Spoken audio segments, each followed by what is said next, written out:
Sir இப்போ விஜய் வந்து அவரை சிஎம்மா ஏற்றுக்கிறவங்கள அலையன்ஸ் வச்சுக்க தயார் அப்படின்ற மாதிரி ஒரு இன்ஃபர்மேஷன் வந்திருக்கு. உங்களோட நிலைப்பாடு என்ன? ஏடிஎம்கே கண்டினியூ பண்ண போகிறேன்.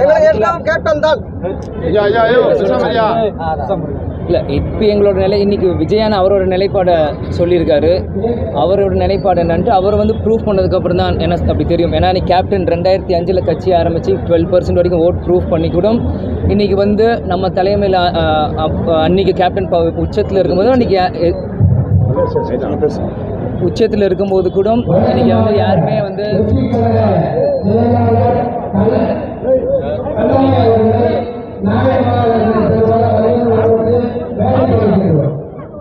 அதனால் இன்றைக்கி விஜய் அண்ணன் வந்து இன்றைக்கி வந்து அவர் ப்ரூவ் பண்ணதுக்கப்புறம் அதை பற்றி நம்ம இது பண்ணலாம். இன்றைக்கி எங்களோட நிலைப்பாடு இன்றைக்கி அதிமுகவோட தான் இன்றைக்கி தொடர்ந்துட்டு இருக்குது.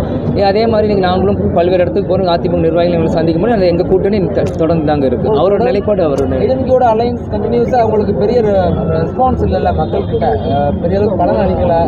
ஒரு சீட் நீங்கள் ஜெயிச்சிருக்கக்கூடிய வாய்ப்பு இருந்தும் அது கூட இழக்கக்கூடிய நிலைப்பு இருக்குது. அகைன் ஏடிஎம்கேக்குள்ள மறுபடியும் ஒரு பூசல் உருவாகிற சூழல் தெரியுது. சரி, கண்டினியூ பண்ண போகிறீங்க. அரசியலில் உங்களுக்கு எல்லாமே தான் நடக்குங்க. இன்றைக்கி பார்த்தா ஏடிஎம்கே 10 வருஷம் ஆட்சியில் இருக்கும்போது திமுக எங்கே போனாங்க? இன்றைக்கி திமுக ஆட்சியில் பவராக தெரியுறாங்க. ஓட்டு போடும்போது கூட அந்த செகண்டில் கூட எந்த சின்ன வேணாலும் மாறலாம். அதனால் இன்றைக்கி வந்து அரசியல் தேர்தல்னு ஒரு வாரமே ரொம்ப நாளுன்னு சொல்லுவாங்க. இன்றைக்கி எங்கள் நிலைப்பாடை நாங்கள் சொல்கிறோம். இன்றைக்கி ஏடிஎம்கே நாளைக்கு ஒன்று சேர்றாங்களே, அவங்களோட பிரச்சனைகளை சரி செய்கிறாங்களா, இன்றைக்கி நம்மளும் நீங்களும் சொல்ல முடியும். இன்றைக்கி ஏடிஎம்கே நிர்வாகிகளும் தொண்டர்களும் அந்த தலைவர்களும் எடுக்க வேண்டிய முடிவு. இன்றைக்கி எங்கள் சுச்சுவேஷன் நாங்கள் கண்டினியூ பண்ணுறோம். நாளைக்கு என்ன மாறும் அதுக்கேற்ற மாதிரி நாளைக்கு முடிவுகள் மாறும். இன்றைக்கும் இன்றைக்கி தான் நாங்கள் பேசுவோம். நாளைக்கு பிரச்சனை நாளைக்கு பேசுவோம்.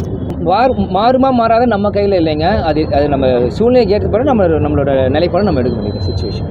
திரும்ப கண்டெஸ்ட் பண்ணுறது நீங்கள் கண்டெஸ்ட் பண்ண சான்சஸ் இருக்குங்களா? நான் முதல்ல அரசியலுக்குள்ளே வரும்போதே சொன்னேன், எதுக்குமே நான் நோ சொல்ல மாட்டேன். எங்கள் அப்பா என்னை முதல்ல காஞ்சிபுரத்தில் போய் பேசுனார். நான் போய் பேசினேன். கேப்டன் மறைவுக்கு பிறகு எங்கள் அம்மா போய் எங்கள் தொண்டலுக்கு விருதுல நிற்கணும் நாங்கள் நின்னேன். இன்றைக்கி எங்கள் சங்கத்து சார்பாக வரணும் நாங்கள் வந்துட்டேன். அதனால் எதுக்கும் பயப்பட மாட்டேன், எதுக்கும் நோ சொல்ல மாட்டேன். நாளைக்கும் திரும்பியும் எங்கள் தொண்டர்களை வந்து ஏதாவது தொகுதியில் நில்லு அப்படின்னு சொன்னால் நிச்சயம் நான் நிற்பேன். நாளைக்கு பிரச்சனை நாளைக்கு ஓகே ஓகே தேங்க்யூ.